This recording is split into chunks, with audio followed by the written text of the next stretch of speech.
The Caucasus Dolmens. Deep in the western Caucasus Mountains, in the forests above the Russian Black Sea coast, there are thousands of stone structures that most people outside of Russia have never heard of. They're called dolmens. Not the flat table-like dolmens you might picture from Ireland or Brittany. These are small, sealed stone boxes, some no bigger than a large doghouse, built from massive slabs of sandstone. Flat roof, 4 walls, and on the front face of almost every single one, a perfectly round hole carved with a precision that looks almost machined. Archaeologists date most of them to somewhere between 3000 and 2000 BCE, built by a Bronze Age culture that left no writing behind. We don't know what they called themselves.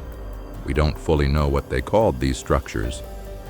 What we have is the stone and about 5,000 years of guesswork. That guesswork is the real story here. Not because mainstream science is hiding something, but because this is one of those rare places where the experts genuinely don't agree. The folklore is genuinely strange, and the fringe theories have genuinely taken on a life of their own online.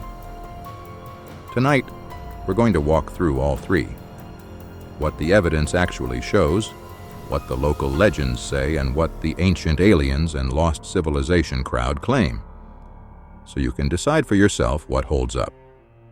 Let's start with the stone itself, because a lot of the mystery and a lot of the misinformation starts here. The dolmens are built from local sandstone and limestone, quarried from the same mountain ridges they sit on. Geologists who've studied the quarry sites have found the tool marks, the extraction scars, and even abandoned partially cut slabs still sitting in the rock face, the Bronze Age equivalent of a job left unfinished.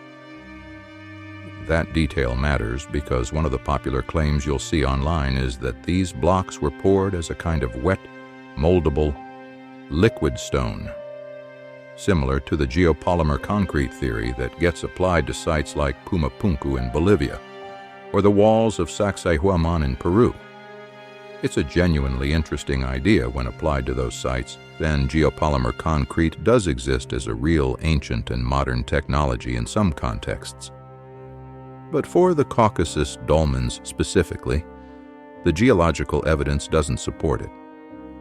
The quarry marks show conventional stone-splitting techniques. Wedges driven into natural fracture lines, pounding stones, and abrasive grinding. The slabs are actual sandstone with natural sedimentary grain, not a cast composite.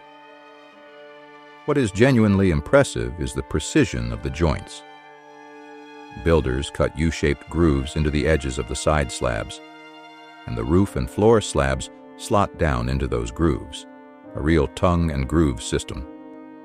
Similar in principle to how a modern woodworker joins 2 boards, just executed in multi-ton stone. It's an elegant engineering solution for a structure that had to survive 5,000 years of mountain weather. It doesn't require lost technology. It requires patience, stone tools, and people who understood how sandstone breaks. Now the part that actually is strange. That circular portal on the front face. It's usually somewhere between 30 and 45 centimeters across, roughly 1 foot to 1.5 feet, and it's cut with real care. Smooth, rounded, symmetrical. Many dolmens were found with a carved stone plug, shaped almost like a cork or stopper, apparently made to fit into that hole. Why put a small round door on a sealed stone tomb? The leading archaeological explanation is what's called secondary burial, or ancestor access ritual.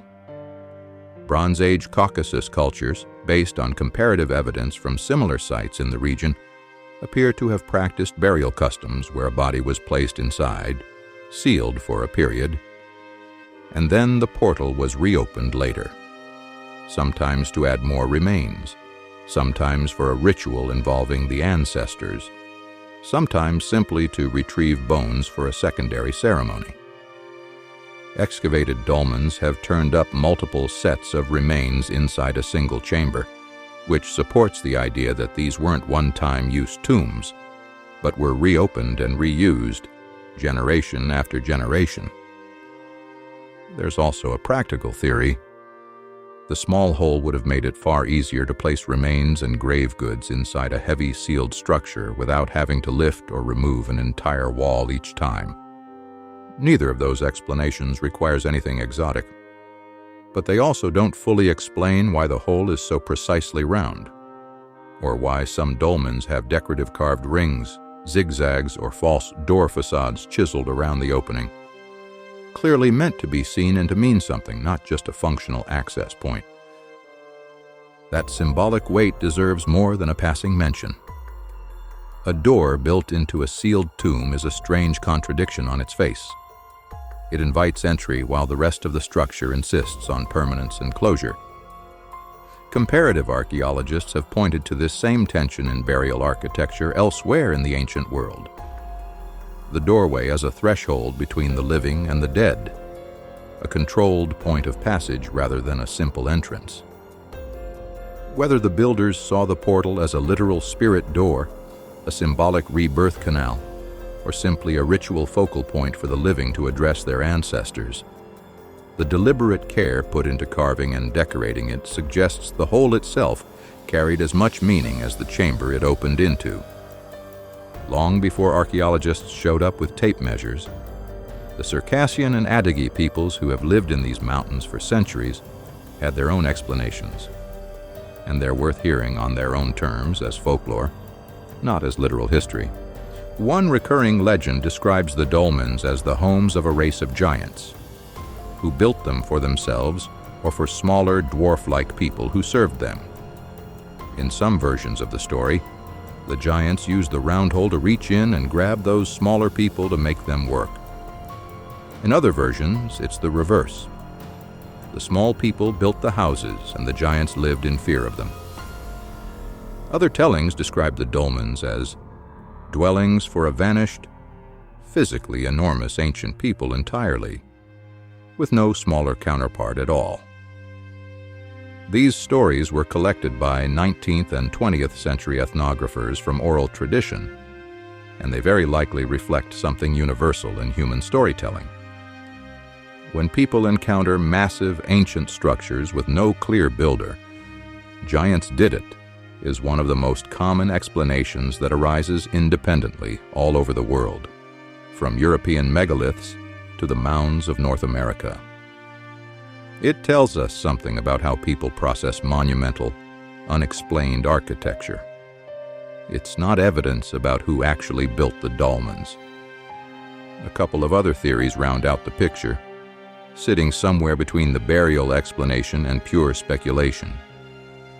Some researchers have proposed a territorial marker theory, that clusters of dolmens along ridgelines and river valleys functioned as visible claims of clan or tribal territory, reinforcing lineage and land rights as much as honoring the dead. Others have looked for astronomical alignment, noting that some dolmen entrances appear oriented toward solstice sunrise or sunset points. Though, unlike better documented sites such as Stonehenge, the alignment data here is limited and far from conclusive. And this is where we get to the version of this story that circulates the most online, the one you'll find across late-night documentaries and ancient mystery channels. The claim, in its various forms, goes something like this. The precision of the joints is described as impossible for Bronze Age tools. The round holes are reinterpreted as some kind of energy port, acoustic resonator, or even a device for altering brainwaves and inducing trance states. And the whole network of dolmens scattered across the mountains gets recast as a deliberate, coordinated system, sometimes framed as ancient alien technology, sometimes as the leftover infrastructure of a lost, more advanced human civilization that predates recorded history, wiped out by some global cataclysm. It's worth being direct about where this stands. There is no peer-reviewed geological, acoustic, or archaeological evidence supporting any of it. The impossible precision claim doesn't hold up against the actual tool mark and quarry evidence. The idea that quartz-bearing sandstone chambers act as functioning piezoelectric brainwave generators isn't something that's been measured or demonstrated by any published study. It's an idea that sounds scientific because it borrows real scientific terms like piezoelectric and Helmholtz resonator, and then attaches them to a structure in a way no actual research supports. That said, it's easy to see why the theory is appealing.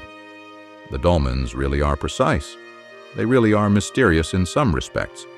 We genuinely don't know everything about who built them or exactly why the portal design carries the symbolic weight it does. When there's a real gap in the evidence, speculation rushes in to fill it, and ancient advanced civilization or extraterrestrial visitors is one of the oldest, most durable ways humans have filled that gap, right alongside the giants of local legend. It's the same instinct, just dressed in modern language instead of old mythology. So hold both truths at once. The mystery of the dolmens is real. The alien and lost technology explanation for that mystery is not supported by evidence. Here's what doesn't need any exaggeration.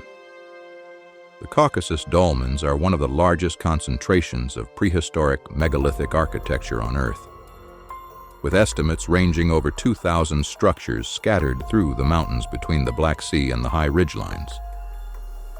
And most people who are obsessed with Stonehenge or the pyramids have simply never heard of them. They're not all built the same way either.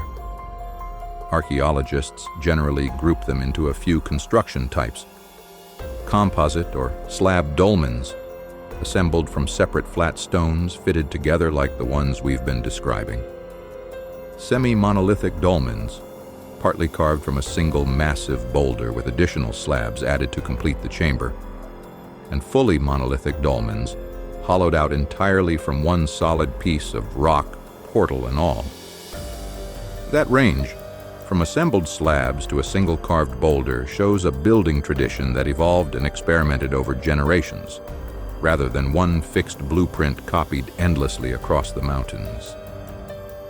They represent a Bronze Age society capable of large-scale, coordinated stone engineering, precise quarrying, and a sophisticated, symbolically rich burial tradition.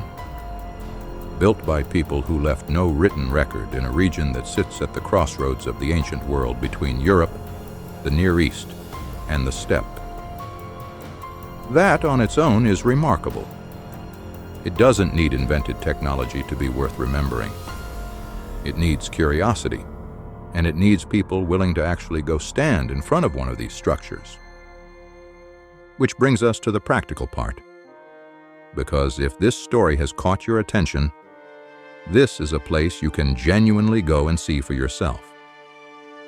The highest concentration of dolmens sits along the Black Sea coast and through the western Caucasus Mountains, spanning Krasnodar Krai and the Republic of Adyghe in southern Russia. One of the most accessible and well-preserved clusters is near Gelendzhik, at approximately 44 degrees 33 minutes 15 seconds north, 38 degrees 7 minutes 42 seconds east. Other major concentrations sit along the Shata River basin and the Zhain River Valley, both reachable through local forestry park entrances that manage access to the protected archaeological areas. Entry permits into these managed reservation zones typically run around 150 to 300 Russian rubles, roughly $2 to $4 US per visitor, as of recent pricing. If you'd rather not navigate the trails on your own, single-day off-road excursions departing from the coastal hubs of Gelendzhik or Sochi are widely available, usually bundling trail permits, four-wheel drive transport, and a local guide for somewhere between $40 and $85 US per person. The best window to visit is May through September, once the mountain snowpack has cleared and the trails are dry. The Caucasus Dolmens don't need ancient astronauts or lost super civilizations to be extraordinary. A Bronze Age people with no written language we've recovered, quarried, carved, and precision-fitted thousands of multi-ton stone chambers into these mountains, and built a burial tradition around a small round door that 5,000 years later, we're still trying to fully understand. That's the real mystery. And it's still standing quietly in the forest, waiting for someone with a flashlight and some patience to go take a closer look. If you want to see more real, evidence-grounded deep dives into the world's most overlooked ancient sites, subscribe, and I'll see you in the next one.